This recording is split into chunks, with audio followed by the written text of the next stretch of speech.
Tell us, Jess, Oh, about yeah. the queen. The queen. Beloved Queen Elizabeth. I thought she was friends with my grandma. And I thought that for years. Mm-hmm. My grandmother, my grandma Mary, I have her wedding ring. I'm very connected to this woman. She's not alive anymore. Sure. We love her very much. She and the queen are the same age or were the same age when they were all Alive. here. Yes. And I had different family members over the years who lived in England, my family included, my mom and dad and my little sisters. And so someone in my family before I was a part of this world started a tradition where they would send my grandma letters as if they were from the queen. My grandma knew they weren't from the queen, but I didn't. Mm-hmm. And so my grandma had a bunch of letters from the queen. Amazing. And gifts from the queen. And then when I lived in England, we went to some like the queen's birthday or something, but like everyone can Right. go It's like a if parade, you want to yeah? go. Yeah. But I remember that we were sitting pretty close up and the queen, I thought she looked at me because Sure. she knew me. Yeah. It turns out she was looking around at all of the people. But I was like, oh my gosh, she knows I'm Grandma Mary's granddaughter. Like, so I'm waving. So this was just all like inside of me Amazing. that she knew her. And I got older. I don't know when I found out that she wasn't the queen, but I did like believing, or not that she wasn't the queen, that she wasn't friends with the queen. And I liked that my family all talked as if, so it was like all the way until the end of my grandma's life, we talked as if she was friends with the queen still. And so then towards the end of my grandma's life, I wrote a letter to Buckingham Palace because I found out that you could write Mm-hmm. a letter and that it would be read. Yeah. And so I told them the whole story about my grandma and asked if they might be able to, the queen or someone could write my grandma a letter. I didn't know who does it. I had just heard that people write letters from Buckingham Palace. And I got a letter back from a lady in waiting saying like the queen loved this story, thought it was so sweet, and says hello to your grandma. And so then I sent it to my grandma as the first real letter from the queen and the lady in waiting. And it was so sweet. And I was so excited. So I like sweet. got the letter and I'm running all around like outside. Like, who do I tell? I have a letter from the queen. He was like, you got to go and take it. Yeah, it was so cool. It was so cool. So anyway, I believed that similarly to how I believed in Santa Claus until I was very old. And then like too old, like teenager old, where I was like, my big fear was that no one would tell me whether or not he was real. And I would find out that he wasn't by not putting out gifts for my kids. Whoa. Yeah, that's how bad it is. Yeah. Yeah. So That's then eventually, fair. Like if you are not totally sure what's reality, by the time you're starting to really think about stuff. And I was like, this is so fun to believe in. It's really going to put a damper in my worldview if magic isn't there. But then it was very cute because my mom, she's just like a really sweet, festive woman, like loves to celebrate and always would be like, well, it's more fun to believe than not. Mm-hmm. So like, is he real? Well, I believe it because it's more fun to believe than not. Yeah. And so then she still is like that. And so there was this time of like, this isn't real. And then my mom was like, how fun is that? I was like, oh, not that fun. She's like, oh, he's real then, huh? So then we got back into it. But she would do it, or my family would do like full on things like every Christmas Eve, Santa would fly over and drop his hat in our yard for us to go find. Aww. And then, it was like, and he would call and tell us how proud he was of us. Oh my gosh. Yeah, I know, how cute. You had to talk to Santa on the phone? And he always sounded believable. That's why I was like, crazy. What? Yeah. So then when Sean proposed to me, so I had gone some years without Santa calling. The years coincided when my mom's divorce and mental health plummeting. Crazy how that happened. Santa could not find our number during those years. I had that experience with spirituality. Yeah. They're not that different. That's why people are afraid that if you teach your kid about Santa, they won't have faith. But I have both. I believe in Santa and faith. People do it the other way too. It's a weird situation. Yeah, it's weird. Yeah. But Santa didn't call for a while. He didn't call for a while. I still treasured my relationship with Santa. I was like, what a sweet thing. It is more fun to believe than not. But then when Sean proposed, it was Christmas time. And he took me out to the beach and we were on a walk. And then we walked out further. It was evening time in Huntington Beach. There was a Christmas tree that he had set up with fake snow all around. And our friend was playing guitar and his phone started ringing and he looked at it and said, Santa calling. Oh my God. I burst into tears. Jess. I'm like, Santa. He's like, I'm so proud of you. I'm like, I knew it. I knew you were. God. It was so cute. And Sean doesn't, in their house, it was really like, we don't do Santa because we're honest with our children. Yeah, exactly. But actually his family was like in on it. They're so sweet. Oh. Yeah. So that rekindled this Santa thing. That's amazing. And my faith as well.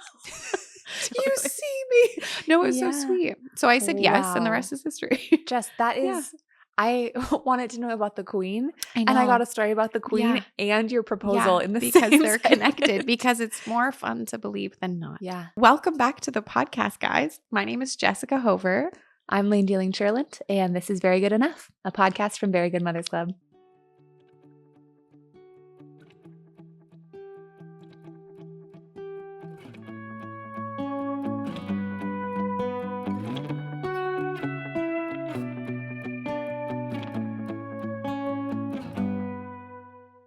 As a matter of principle, do in fact still believe in fairies. Oh, and that was very important to me. Well into my teenage years, it was like very important. I had this intense thing about the book Peter Pan.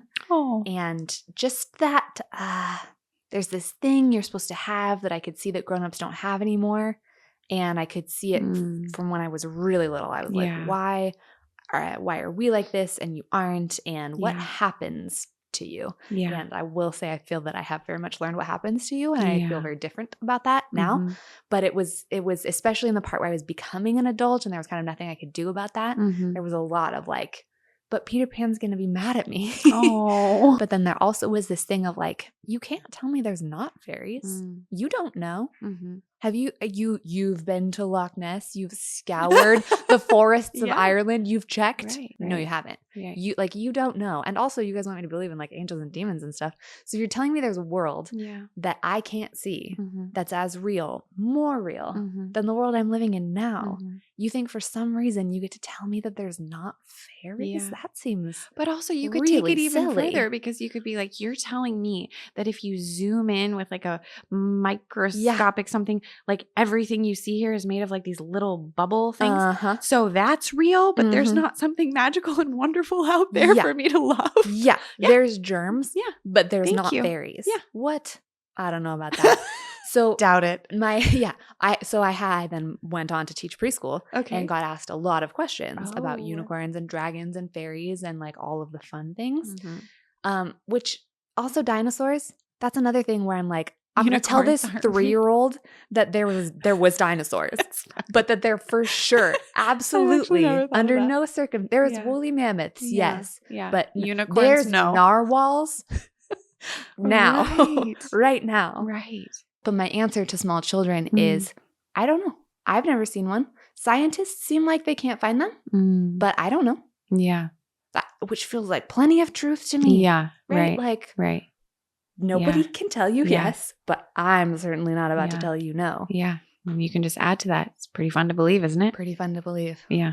So we're going to talk about some stuff that's coming up like very, very immediately or like is sparked by some things that just happened. Yeah. Yes. We're inside of a week. I've had several meetups with moms this week. Yesterday you taught a class. Yeah. And in a week, she's teaching another class to toddler parents and actually baby parents, because the babes are going to be toddlers soon. Yeah. Which, strong recommendation if you've got 8, 9, 10-month-olds. Just know that like your 1-year-old is about to be upon you. And as much as you're wanting to like learn about the moment that you're in now and stay in it, knowing what's coming, I think probably could smooth your way a little bit. So helpful. So fun to see some like baby moms and be like, oh, great. Really good to just like get this map into your mind of like, all right, I'm headed to some new terrain really soon. Yeah. And compliment to you, you're not scary to listen to, because I am the type of person who doesn't really want to take in anything about the future because I'm afraid someone's going to scare me. A lot of fear involved. Yeah. But yeah, I'm like, I'd rather be in it and then find out what I need as I need it. But I really appreciate the way that you share on this stuff, because it only makes you feel more prepared and like kind of excited. Some of it's so good. Yeah. For me, I'm like, oh, I get it more now. This makes more sense. Yeah. I think that's why I get so excited to talk about it. To be clear, I'm teaching workshops on tantrums. And I keep saying I'm teaching a tantrum workshop this How week, to have but a tantrum. then it sounds like tantra. Oh, tantra. True. So I keep having to think about how to say this correctly. So I'm teaching some workshops about toddler tantrums. The same workshop, just like one in person, one online. So we're kind of in between those two right now. And the reason I get so excited to talk about it because like partly one of the things that deals with fear is like looking at the scary thing head on and being like, I'm a person who's not going to shield my eyes or like bury my head in the sand. I'm going to look at the thing in the shadow and like be able to stand what I see. Yeah. You know, because sometimes we just can't do that. And so we try to tuck things out away behind us or in our periphery in the shadowy corners. And then those things take on kind of monstrous shadow shapes because we're not willing to look at them. Totally. But the reality is like there's a person in front of you who's going through a thing. So being able to like look straight at it and then being able to see the toddler years from the top down provided so much clarity to me that I was like, oh, I totally can get through this. Like I know what they need. I know what's happening. I know why. Like I can see where they began and where they're going. Yeah. So I can like support where needed and I can manage my own frustration because I understand I'm not confused. Yeah. So I'm happy that it feels good on the other side too. Totally. And I think something for me, what really motivates a lot of the work I do is the mom of the toddler or the parent of the toddler. And I know you and I had a conversation recently about this idea that like the most important years of development are 0 to 3 or 0 to 5, meaning like these years of your little one being beautiful and precious and adorable and also challenging, really challenging. And the thought that I have is like a lot of times that age range is when you, mom or dad, feel your worst. You're like, oh, it's so weird. My marriage is struggling. I'm sleep deprived. I don't recognize my body. I don't really know who I am yet in this stage of motherhood. And that can be really devastating when you're like, oh yeah, well, no pressure as you figure this out. These are the most important years of your kid's life. Like this is going to determine how your kid adults later. Totally. And so I like this collaboration of like, we're going to love you. We're going to help you feel like you, feel like a really confident version of you. Yeah. And we're going to equip you to understand your child, love your child, be able to like zoom out when the tantrum is happening. And I say this as someone who's inside of tantrums on a regular basis now. My youngest especially has like really big emotions on the joy side, like hilarious, funny, wonderful, but then equally gigantic emotions in the tantrum side where just a few days ago I was on my way to a meetup. She wouldn't get dressed. We're trying to get out the door. I was feeling like embarrassed that I'm going to be late. She's crying. I'm crying. The other two kids are like, why is mom crying? Right. Sean's frustrated. He's like, well, because mom just got her dressed and she just undressed herself and is laying on the floor. And now we're going to be late to these people who don't know, like this is a first impression situation. Yeah. And I like the irony of I'm going to go host a meetup of moms to be like, how can I care for you when I'm like, I hope I get there on time. Like, I hope, like, how embarrassing. Yeah. Thankfully, I did get there on time. Sean drives very fast. Thanks, Sean. When we need to. But yeah, I just think that when I look back at my 0 to 5 with Eloise, that's when I had that stint of like major depression, kind of suicidal ideation, went to the mental hospital place. Right. And there's this guilt on one side of like, oh my gosh, that was her 0 to 5. And right for a little while in there, I was in a darkness I had never been in before.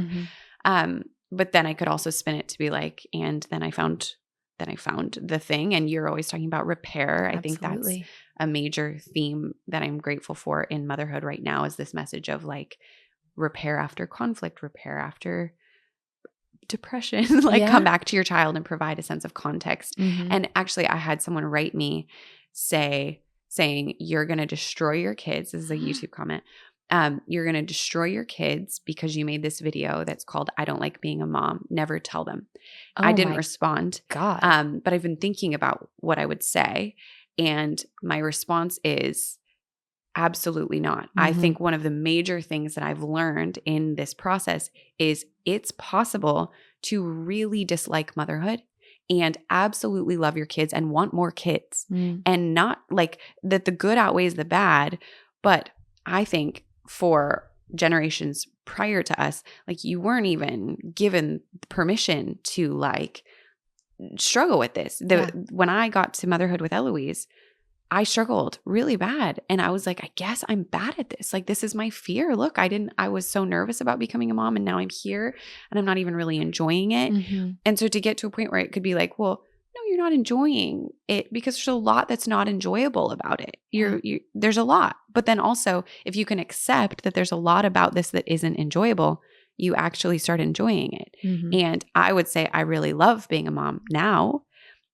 But I don't feel bad at all for my kids to learn that I didn't always love it. And Eloise might be a mom one day. Jules might be a mom one day. And they might not like it. Right. And if you hide these things from them, you're adding surprise to the thing that's already challenging. Yeah.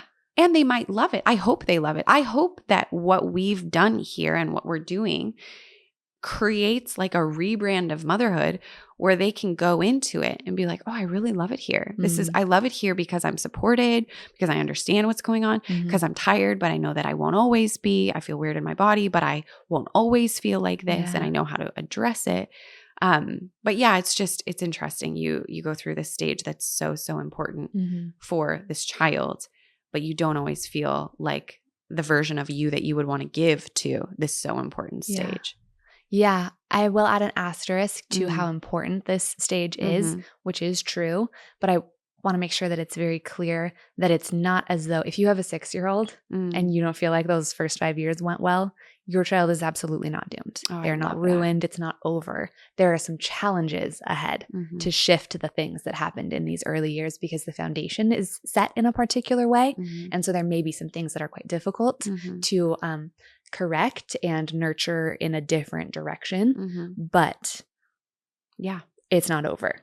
Your child is going to live a really long time and you have the whole rest of life to do things in a way that works better for you and works better for them and serves them better. I love that. So I just always want to put that piece on, even if you fucked up someone's whole childhood. Sure. And you really did. Some people really do. There are some parents out there whose best is really, really unacceptable and really doesn't work well for children. And we can say like that person is doing their best and they're innocent of malice, and the outcome is yikes. We've got a lot to do to get this person healed in their adulthood, and they can heal in their adulthood.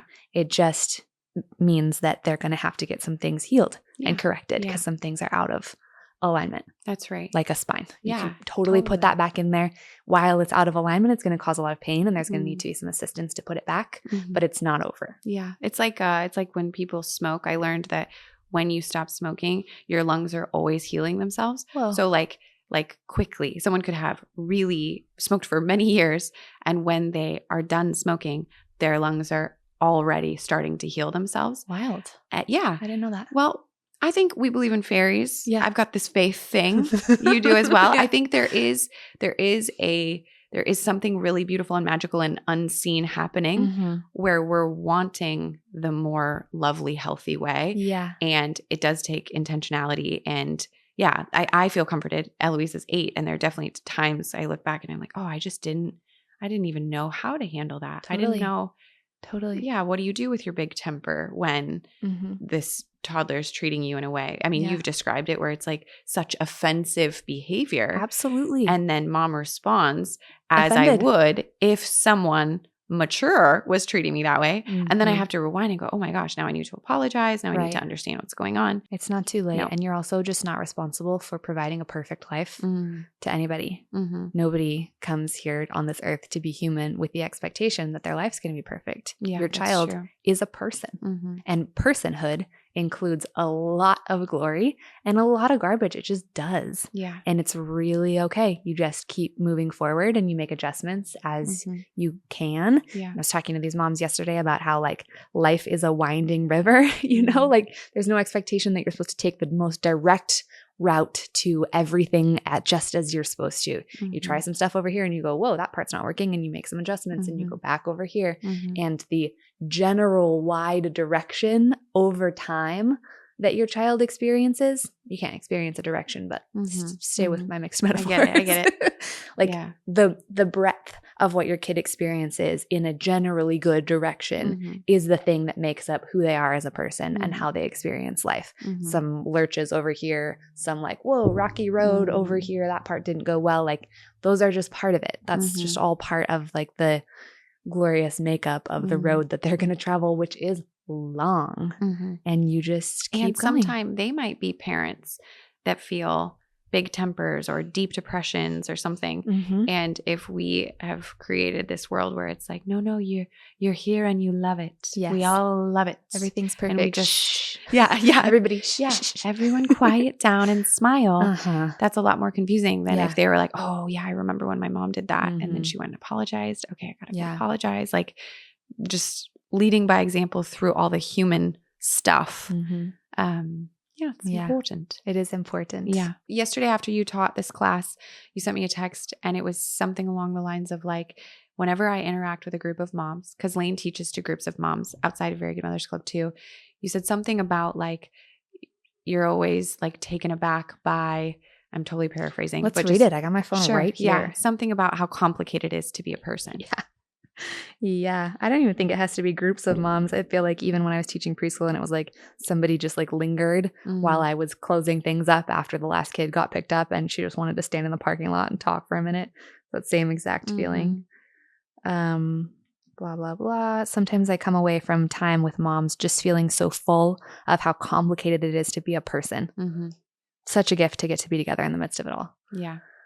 That is what it is. Because here we are, we're like, okay, so toddler tantrums. Let's talk about it. You guys are going through so much stuff. I'm going through so much stuff. You're going through so much stuff. So we're like, okay, toddler tantrum. Sure. Yeah. And relational drama, financial stress, health stress, whatever it is. Identity crisis. Insecurity in our body. Like so many things that we're holding. And then we're like, okay, so toddler tantrums. How do I handle this properly? So one of the big dynamics that came up yesterday in this tantrums workshop is like, how do I want to say this? There's this I feel like one of the archetype dynamics between a mom and a child is that mom overgives to the point where she is now like so small. She's like shrinking in front of a child's demands to such a degree that this child now feels super entitled to everything about mom. Mom's time, mom's attention, mom's body, where like even like tantrums will get like kind of aggressive. Like there just is, there's no space or like respect for the fact that like mom is someone and child is just like, just me and all my wants. Yeah. And is mom doing that to try to avoid tantrums? I'm thinking like maybe I would do that to try and stop a kid from screaming at me. Yes. Yeah. Yes. What it is like there's a natural and lovely desire to be like, I just want you to be happy all the time. And that part, normal, good. And then there's also this thing of like tantrums are awful. It feels terrible to be yelled at. It feels terrible to just like have your whole day derailed or end your night on a fight with your kid. Like all of that stuff feels bad. So maybe let's not. And so there's this almost like a dodging of like, oh, I'll stay out of the way from you for that thing. Oh, I'm going to try and stay out of the way of, I just really don't want to trigger an explosion ever. And that comes from so many places because that also is a thing that comes with the adult, you know, like they might be doing it in their other relationships as well, in their friendships or their marriage or their work relationships. Likely a dynamic in their home where either the adult needed things to go a certain way all the time and you just really had to get in line with like that person's way of getting stuff going, or perhaps there was some explosive anger in that home also. So then the little child learned like, well, I don't want to trigger this adult anger because it's scary and it makes us separate and I want to be together with my parent, obviously.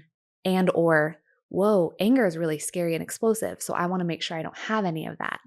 So then you have a grown woman now who's like, let's say that the shape of her, she got shaped in a certain way in the home and the shape of her is very cautious around conflict and other people's triggers so that there's no explosion. Because like that's what I learned how to do, was just like make sure that things stay really smooth and keep you happy and keep you happy and keep you happy. And then things stayed smooth and it didn't get scary, or I met the expectation, which was that I get in line with the program. Yeah. And I'm now an adult woman who I don't have any anger. Anger is bad and scary. So I make sure to keep anger really far out.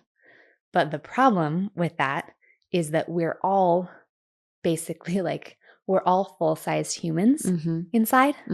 So if we squish ourselves down, or if we try to take a part of us that we think is negative and just like compact it and tuck it away, you actually can't make anything smaller inside. It just goes, it comes out sideways somewhere, right? Like you can't push down. It twists. Yeah. Katie, the therapist who speaks in Very Good Mothers Club, she compared it to like trying to hold a beach ball underwater. Yeah. And how it just keeps pushing up. And sometimes it'll come up over there. Yeah. You're like, it'll pop slip out under your arm and you're like, whoa, why did that come out over there? Yeah. And maybe that doesn't seem related to this thing that was happening. Thing that happened. But like, your emotions are real and your needs are real, and you are a fully inflated beach ball that actually can't just be like submerged. So you have an adult who's in this dynamic with a child where they're now acting with a child like perhaps they did with the parent, or perhaps they have in other adult relationships where now it's the child that you're tiptoeing around and kind of placating because you don't want, because explosive anger is scary, even in your little one. Like that's just how you are. You're a person who's like, I'm avoiding, and maybe not super consciously, but like I've set my life up in a way to make sure that there just aren't eruptions. Yeah. And I can't be, anger is not part of me because anger is negative and scary. Anger is a thing that hurts. Anger is a thing that whatever. And there's a loveliness to that. That's like some really beautiful coping. Like you needed that. Yeah. Protected you. You were little. Yeah, absolutely. That's right. But now what you're actually doing is kind of building a child now that child is building their shape around you, but your shape matched that adult from before. So you're actually kind of recreating the adult this child. Oof. Yeah. So a lot of the times in parenting, and this is also an idea that comes from best friend of the pod, Dr. Sam, of like parenting, you end up making kind of these puzzle pieces where either your child interlocks with you and like corresponds to you, so you make someone like you, or they're like the shape of the person who created you. Wow. Because that's the shape that you are. And that's just, And that's kind of the sort of like a very simple metaphor for how we talk about like generational patterns or things that get passed on, is either like I make a little mini me, or I make the shape that interlocks with mine. And so now we've got these like grown-up moms basically reliving their own little childhoods in this new way, where now they're the grown-up, but that part doesn't matter. You still have like the two different dynamics in there. Right. Which I hope you can see in the way I'm talking about this, how totally innocent that is. Like that makes total sense. And it also like, how do I say it? It's almost like you're trying to protect yourself from the really awful like tantrums or really awful fights that might happen in a relationship or something. So maybe it's the thing that protected you when you were young, and it's also the thing you're trying to use to protect you now. But the cost is high now because by doing this, it's actually going to build something not great into our loved ones, our little ones for sure. And at least like our relationship with them. So we've talked about personal boundaries, like holding personal boundaries with your kids. In season 2, we did like a really, really, if I do say so myself, like a really compelling episode about that. Like I loved it. It's one of our most listened to episodes. That's so cool. And it was more like advocating for you, mom, on your side of like, this is why it matters that you get to be a person with your kid, where you get to say like, actually, I don't like that. Like, I don't like it when you touch me that way. It's not comfortable for me, or like, it's too hot for me to have your body all over me. I'm going to have you right next to me like this, stuff, that kind of stuff. But I want to kind of give a little bit of insight to like, in the space where an adult is not doing that, like this is kind of what it creates in a child. So children are, particularly when they're 2, but through that whole like 1, 2, 3-year-old years, but like really when they're 2, they're seeking out the edge of relationships. They just realize like, oh my gosh, I exist. I'm someone. They can toddle away from mom now and kind of look back at her. And that like is this inside cue to like, whoa, there's her and there's me. And now I have to explore what that means. What does it mean that there's me and there's her? Can I come running and crash back into her and feel like we become one again? And how far away can I get? Whoa, oh my gosh. And they kind of have to do both of those things that whole time. And then they realize that there are other little people and other adults. And so they go over to them and then they do something and then look back at you like, is that still okay? What's the edge here? How far can I go over here? And then they circle back around again and check the same thing again to see if the same thing will happen in all those relationships. And what they're looking for from you, adult, is to say like, all this space in this middle, this is all for you. You can affect all of this. You can do all this stuff. And over here, this is an edge and it doesn't move. Oh, and over there, you found the other edge. Great job. That edge doesn't move either. Oh, this is the edge between you and me. We actually can't come back together. You're not getting back up inside my tummy. I have skin, like there's an edge to my body, and you have skin, there's an edge to your body. And we can rub those little bodies together. You can rub your face on my face and we can hold each other. You cannot bite me. Bite me or pinch me. You cannot scratch me and make my blood come out of my skin. You may not do that. You may not do that to anyone. And that starts with, you may not do that to me. I don't let people treat my body that way. I'm really clearly showing you what the edge is. That's what they're looking for. They want to find the edge. There's relief when you say like, no, that's the edge of the cliff and you may not go over it. Yeah. I'm the one who keeps you safe. I show you it's really safe and good for you inside these big, wide boundaries. Oh my gosh, there's so much good, safe space in here. And that's the edge. No, they need you to be the one who shows them like where it's safe, because they know they're like out looking for power and it can feel like they want all the control. But a child who has all the control freaks out.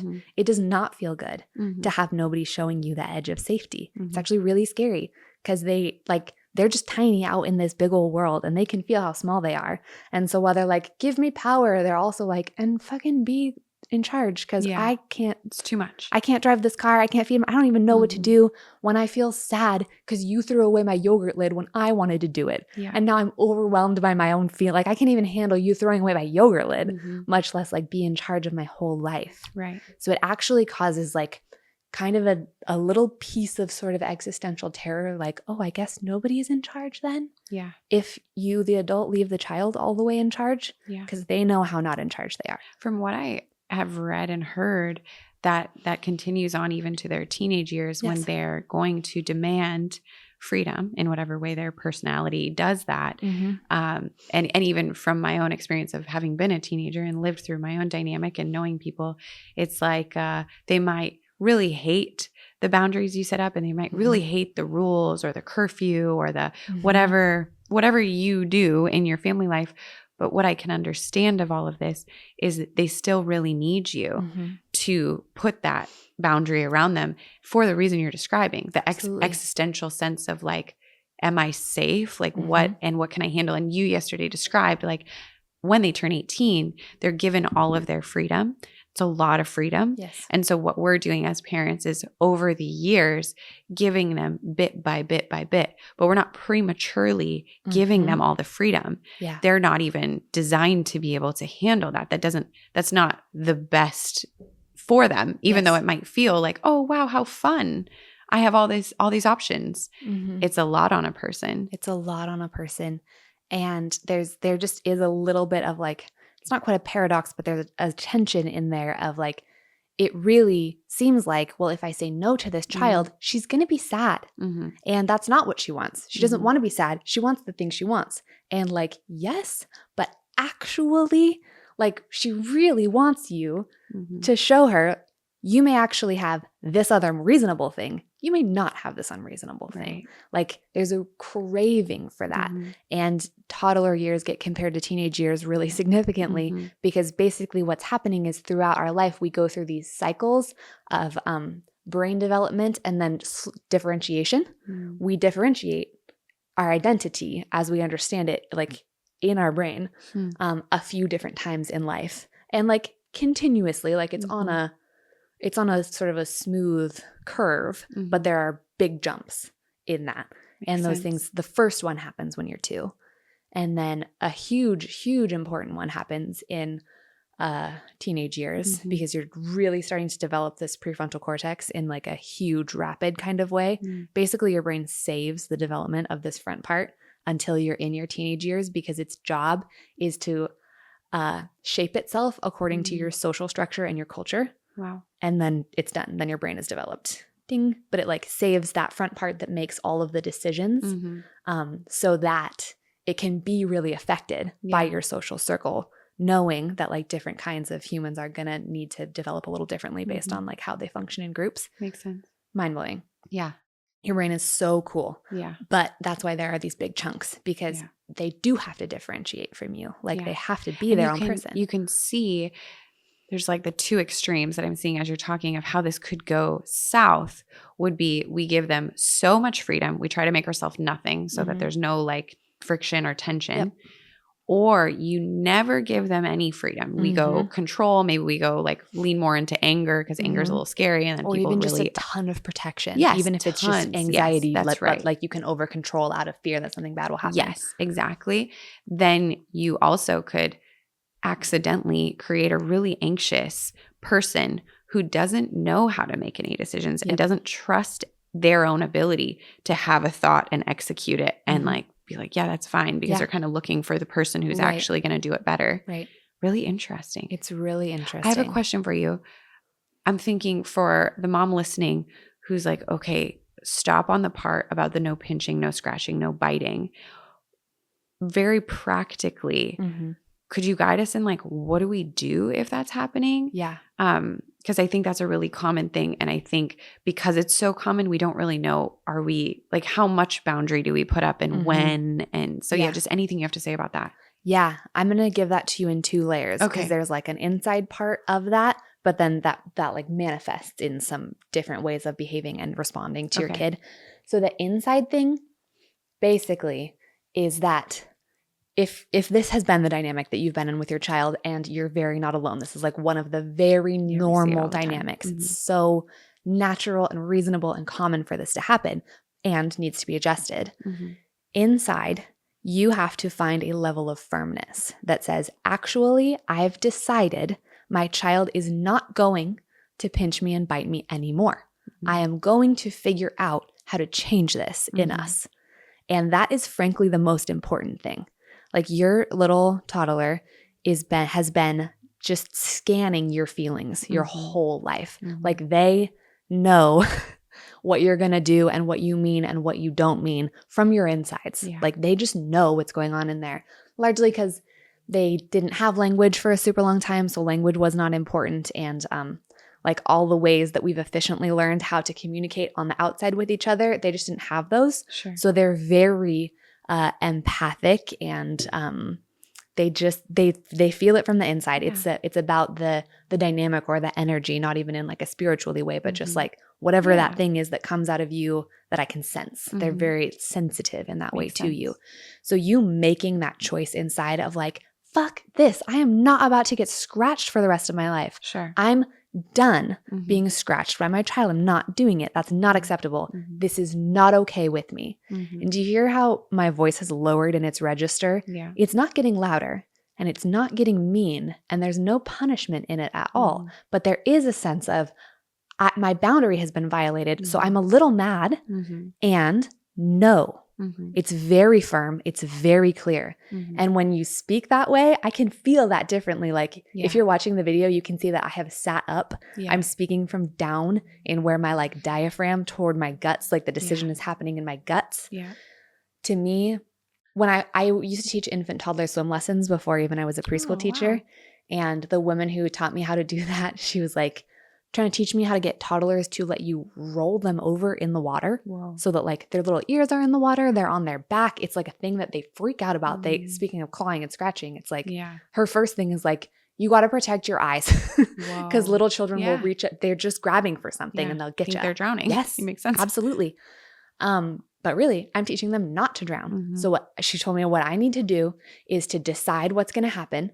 And then she was like, and then you put that decision right here in your chest. I'm like in between and up from my boobs, like sort of where my actual heart is. Like like you put this decision right here in your chest, like a little ball of light, and you just squeeze it really tight. This is like literally what she told me. And then you spread that light out over the child who's in front of you, right? Because like you flip them over and then you hold their little head basically right there, so that they can like see up to your face, but you're only supporting their little head and they're floating. And she was like, you just put that decision right there and you just push it out over them like light. And I was like, that sounds crazy. Yeah. And then that's what I did. No, it makes sense because you have to be convinced of it. Yes. Mm-hmm. And I was like, holy shit. And then my very next job was teaching preschool. And I was like, I bet I can do that same thing that Wendy told me to do. Wow. And I just can. And actually that very like rough image is the basis for everything I've ever told you guys on this podcast. Is like anything I ever learned, it came from being like, I don't know how we're going to get there, but like, you're going to get up and you're going to pick up your backpack and we're going to go outside with the rest of this class, because I can't send 11 2-year-olds walking outside by themselves. I can't leave you inside. That's true. So we're moving. Yeah. and that's the piece that mattered. There's our words that go on top of that. And there are some like ways to do stuff, but like, that's the piece, this firmness inside that says, I am the authority over you for right now, because I'm the one who knows how to keep you safe and clean. Yeah. That's even if that's all it is. Like some of your personal power, child, is delegated to me because I'm the one who knows how to keep you safe. Later, you can have all your power back, all of it. It's all yours for later. It actually belongs to you, but I hold some of it right now. And because I love you, I won't be handing it all to you at once. No. I'll be giving it in time, and you might not love it, and that'll be fine. Yep. Yeah, that's so good. Yep. I sometimes use, because we teach kids to say like, all done, all done, all done.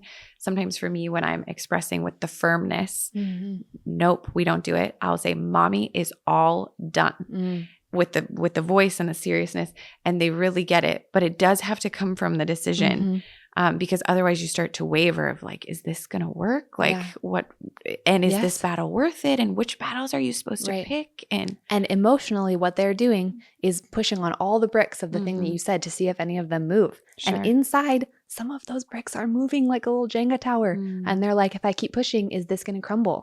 Because they got to know. They have to do it. They're actually not being horrible to you at all. This is like how their brain is functioning in the world right now. You call them little scientists. Yes. And I think about that a lot. Like this is part of their science exploration. Is figuring out how does this relationship work. And it's desperately important to me that the result of their experiment is accurate. Yeah. Right? Like if they're testing me, then I need to show them this is what happens. Yeah. What happens if you bite me is we're a little bit separate. Whoa, no thank you. That's my body. There's going to be separation between us if you hurt another person. They need to know that forever. Yeah. And also they need to know it for now because your body does not deserve to be bitten or scratched by a 3-year-old. That's right. That's right. All.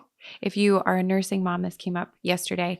If you're a nursing mom and baby's pinching your sweet, sweet tummy, the recommendation was give the little one something to hold or like wrap in a blanket or something so the arms are like snuggled up in there and not able to get you. That's different from if you've got a 3-year-old who's pinching you. Because you won't give her what she wants. Yes. Or just because it like sometimes they like come over and they're just like kind of getting a rise out of you. You gave amazing advice on a call recently. A mom was talking about that. It was like pinching, I think, or biting. It was biting. Yeah. And basically the mom was doing an amazing job. Something you noticed though that I didn't catch was like her way of telling the child not to do it was actually so gentle and sweet that it didn't communicate firmly enough that this was not the way to treat a body. Yeah. And you gave this advice, which was like basically to go there, to go down deep, to speak it. And it, I don't know if you said it or if it reminded me of the way mammals are in nature shows, but I watched one recently and was so encouraged by like the mom lions and the mom bears because they growl at their kids for doing stuff that isn't right. But it's a big growl. They're not like tenderly like, oh, it's like a growl, like you'd be scared. And then the child gets in line. And sorry to like ramble this, but basically what I said to you on a call that I didn't put together until this was that one of my kids had pinched me in a really painful spot and without even thinking. So I didn't use all this wisdom. It was just instinctual.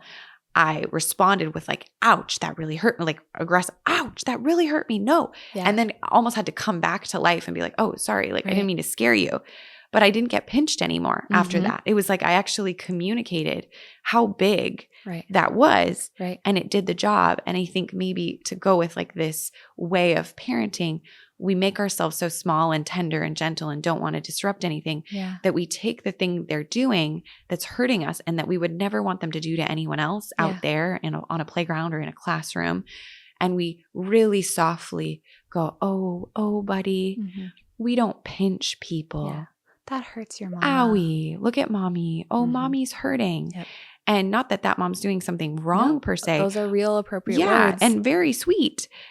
I just don't know that it's communicating how intense this is. Like, no way. We don't hurt bodies. Ouch. Yep. And I love the thing of like, we're either going to take space. And yesterday you used the word exile. You said we're not like exiling them. So we're not moving them over here in this big dramatic punishment. Yeah. It's just, if you hurt someone, they take space from you. That's a really natural consequence of hurting people.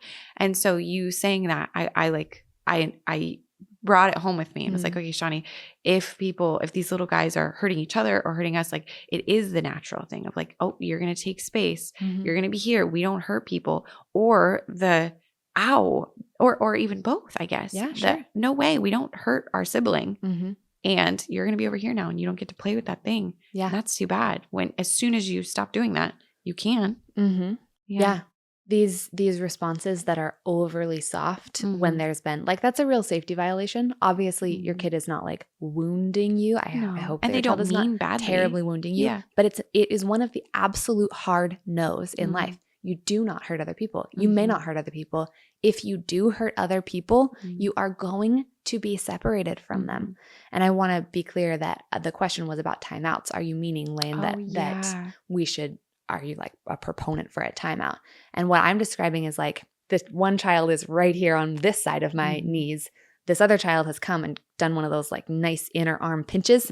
And there's a big old scoop of like, whoa, no, thank you. And then the child who did the pinching is now just moved to the other side of my body, right? Like, because your point was they can't actually grasp, like sending them to the other room doesn't connect with all of these things. And so then you like lose the point. You're trying to do something and it's lost. Yeah. But that thing that you wanted, no. Now there's a little bit of space between you and that thing. That's just the natural effect of what you did. Right. That's like, it's a true cause and effect. Whoa, if you have scratched me or hurt me, child, I am going to use my hands to push your body. Excuse me, I've crashed into this microphone. Push your body gently, firmly, a little far away from my body. I don't let people treat my body that way. Yeah. I'm not going to I won't let you treat other people like that. Whoa. And if that means you're in one of these big riled up crazy tantrums, frantic tantrums, which we do often get from children who have not had some of these lines, like once they get older, the tantrums can sometimes get really hectic because they're working, because they've worked this whole time. And so if you need to be like, buddy, no thanks, that hurt me. I'm going to go in my bedroom and take a little bit of space and take care of myself. Your dad is out here watching you. If your child sits outside the door and bangs on the door for a few minutes while you just like, look in the mirror and be like, I hated that. Oh my gosh, that's fine. Yeah. That's real. Later, if they treat you horribly like this, there's going to be space between you guys. That's right. Like that's a true part of your relationship. And the other thing is that if you are overriding your instincts like this, that like real mama lion instinct to be like, hey, no. And then when the cub backs off, you guys are totally back in relationship. Not like there needs to be this big scary drama between you guys. Just a, hey, you're over my line. Back it up. Okay, thank you. Thank you for backing it up. Let's just move forward with our life now. Yeah. Like easy back to normal. But if you're overriding that and just letting this child come over your natural human, animal, real boundaries constantly, that feeling of anger, that instinctive rise, it doesn't go away. Right. It's going to come out in a funky way. Yeah. There's going to be this weird resentment that comes up that's like, now you feel resentful of this little child who's been like climbing all over your personhood as much as your physical body, and then either now you've got this other weird thing where you're guilty because you feel resentful of this tiny little person and you feel frustrated about that. And it takes on this crazy kind of like sour, sort of like a, I don't know, you kind of turn on yourself inside rather than just expressing the simple like, no. Right. Or it comes out as like actual meanness. Like you get into this place where like you're going to have a little bit of an explosion like that has to ventilate. You almost have a tantrum yourself. Yes. Right? Like you absolutely. lose control. Somebody's got to have a tantrum over this boundary. And if it's not going to be her because I said no, it's going to be me because I didn't say no. Jessica, what a genius.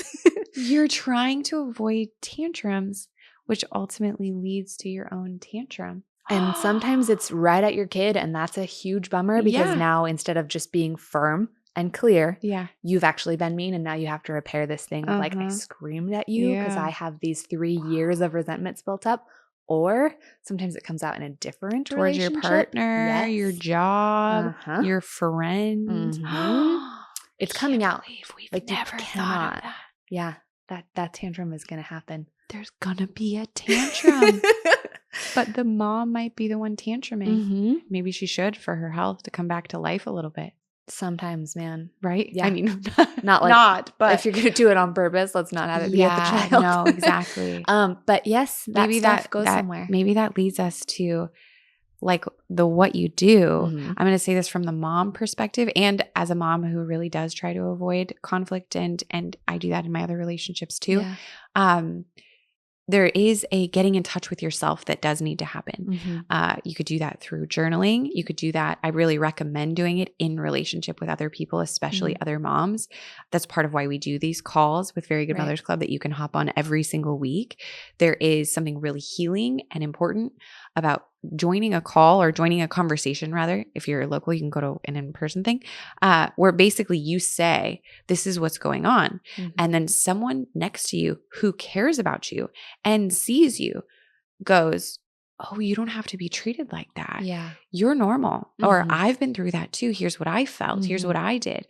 And then you kind of come back to life because there is a denial that happens when we do that, where we're like, oh, I don't even need to feel good, or it doesn't hurt that bad when they pinch. Yeah, when they pinch me or they scratch me. Oh yeah, they did scratch me. You know what? I didn't even notice. Yep, that's real. That's happened.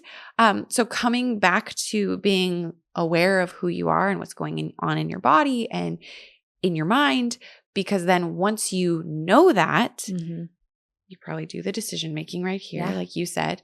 And then what do we do? Yeah. So then the outside part, that's the inside part. The outside part starts with things that are way before the tantrum circumstance. It's actually changing your dynamic with your child so that when they are just prattling about everything they want, your thought process isn't, oh no, how am I going to give them all the things they want? It's, oh, thanks for telling me. That's interesting. This is the thing we're going to do today. Wow, curious. That seems like a fun idea. Why don't you draw a picture about that? Today I'm taking you here and this is what we're doing. Yeah. Oh, you know what? We could do one part of that. That part is this part. And we're going to do this other thing. It's a thing inside that you are no longer tumbled by all of their wants and needs, whatever they imagine those to be. So in simple ways and easy ways, you are taking up the appropriate amount of space. You're rolling your shoulders back, taking a deep breath and like standing into your full stature, being like, I actually know how our day is going to go. There's a lot of flexibility in these spots and there's no flexibility in these other spots. Where there's flexibility, you come on in and tell me what you'd like to do. Great. Perfect. We're past that part. Here's a part we have to do. And you just roll forward. And if they tell you, no, I'm not doing that, you say, that's interesting. And you keep going. Oh, thanks for telling me. Oh, I hear that you're not into that. Okay. Yeah. And you keep going. You don't change course. Yeah, there's things we do that we don't love. That's hard, isn't it? Let's do it. Yeah. I wonder if there's something you could bring with you that would make that more fun for you. Right. Or while we're out here, let's look for things that are red. Do you see anything red? Yeah. You know? Yes. Yeah. Absolutely. Look out the window is such a good one. Yeah. I totally hear what you're saying. You seem frustrated. Why don't you look out the window and tell me if you, which is not to ignore this child's feelings or wants. I said it. I acknowledged their words. I did not sink myself deep down inside their words and let those words take me over. Change my day. No. Yeah. No. And there are totally places to change your day when you can. And there are totally places to not. Yeah. And so like shifting your dynamic in small, clear, easy ways, even times when you could let her sit on you, but actually you kind of would prefer not to, snuggle her up right next to you. It's going to be a practice. This is going to be a slow roll for you. Yeah. If this has not been the way that you're living. but just asserting a little bit more of yourself. I exist. And then your child gets to actually feel what it's like to be in relationship with an actually whole person, which is what we want for him in his whole life. We want him to encounter women and to encounter other people whom he has to like, he takes up his amount of space, they take up their amount of space, everyone's the right size, rather than one person shrinks down and the other person puffs up way over what they need. That's right. So doing those things in really simple ways, the thing of like, there's no like, hey, your brother wants to use that thing that's in your hand, buddy. Can you just hand it over to him so he doesn't scream? You say, no, your sister is using that right now. Why don't you ask her if she can let you know when she's done? Oh, I know it's so tough not to get the thing we want. Would you like to use this other thing? Okay, no problem. I have lots of ideas if you need my help. I'm going to keep washing these dishes. Yeah. No, thank you. You may not scratch at her. I'm going to move your body over here. And you know what? He's going to yell. He's going to yell. He's going to have a little tantrum about that. But he's allowed to be upset on the kitchen floor next to you where all the good options are still available to him whenever he's ready. And whenever he's ready, you snuggle him, you get him a drink of water because it hurts your throat to be yelling. And then he can sit down and use the other pen. Or, oh my gosh, it looks like your sister's actually done. Now's a good time. Do you want to get up and go ask her? Like, we just are not taking over any other people's space anymore, any more times. And I'm not asking you to do anything mean or anything punitive. You can even use Siri. You can say, okay, well, we're going to tell Siri to set a timer for 2 minutes. Oh, Siri said the timer's up. Siri says, now we're switching toys. And then it's sort of, oh, well, Siri's the worst, isn't she? That robot, aren't they? Like, what is that? Yes, yeah, absolutely. Just something distracting, and like that's the authority. That timer. Oh well, it went.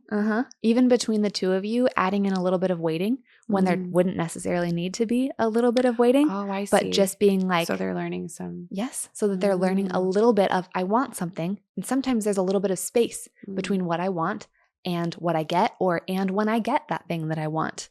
You could get up and go grab that thing for her, or you could finish reading your article and then get up and grab that thing for her. Sure, buddy, I'm going to take a couple minutes to finish what I'm doing. Like, that's not necessary. And so you're not ignoring, you're acknowledging, and you're doing but your you're thing because you're a person too. Yes. I like that. And that's going to feel probably pretty artificial at the beginning if you have not ever done anything like that.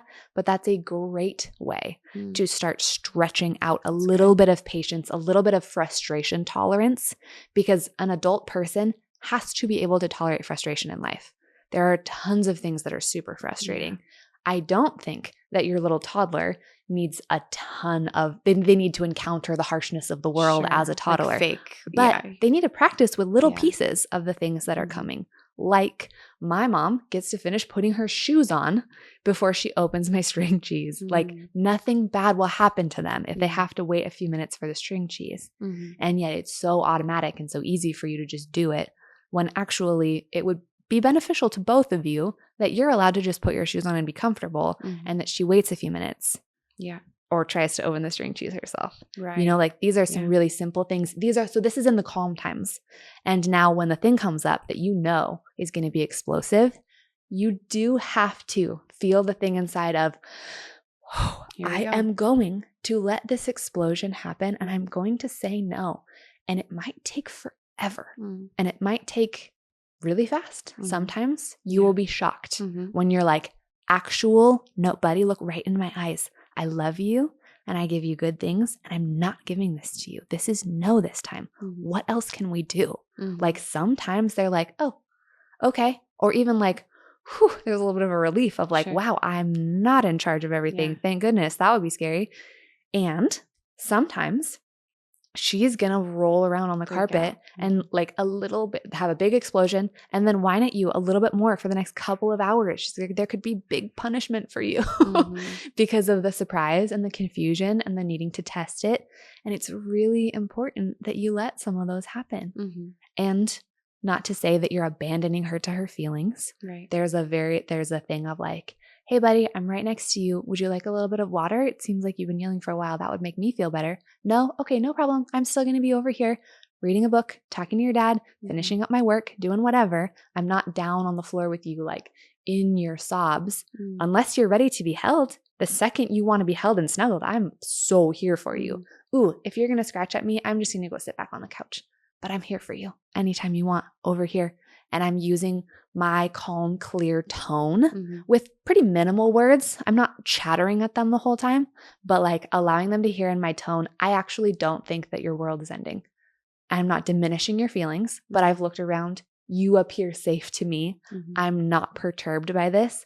I don't love it. I'd love to help you out of it. This is a bummer. We could be doing something fun instead of this, but I'm not trying to figure this out with you. I'm not going, buddy, what do you want? I'm not trying so much to hold you that I'm letting you kick and scratch at my, and I'm here for you to just keep punishing me. Like, no, I just don't let people do that to me. So I'll just be right over here.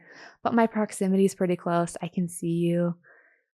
I'm offering things that are helpful. Yeah. And you know what? Those are not going to go on forever. No. They're not going to happen that frequently for that long. Like if it really becomes no, and she gets to push on that edge a bunch, and it might really suck for a bit. And I just don't want to minimize that. Sure.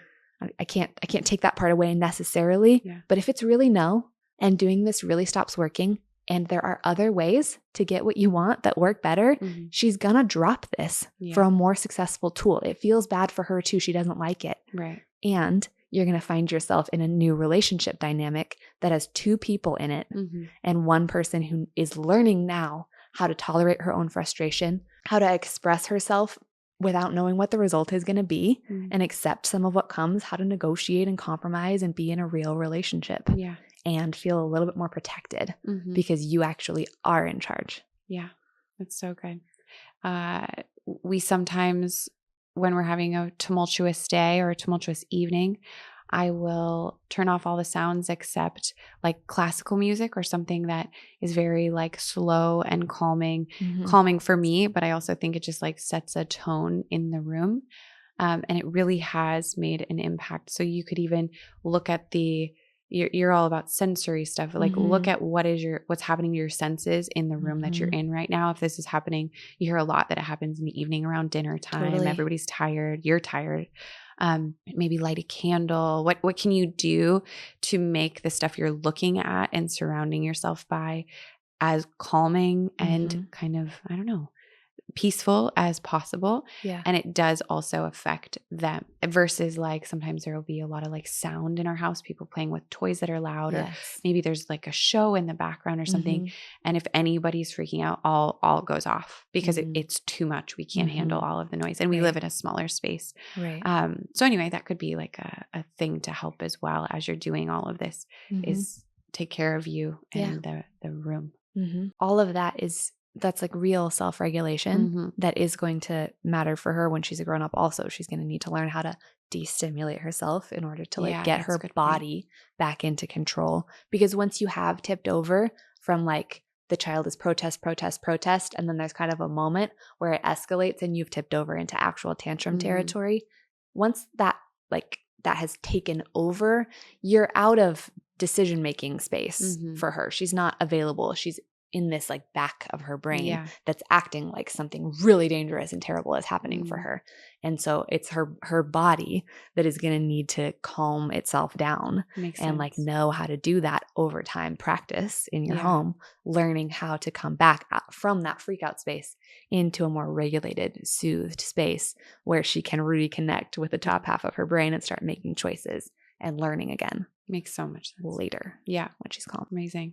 Yeah. I'm going to end this for us. Yes. Because I'm afraid you're going to teach us so many things that they're not going to take the class that they need to take. Oh, this was such a tiny piece I know, of the class. But you're so generous. I hope you see that she's generous. You share a lot of wisdom. Thank you. It's very, very important stuff. Well, this is going to come out too late for them to attend the class in like live time, but we are still working out some ways of like perhaps, we will have it recorded and we're talking about the possibility of having some ways for them to access this.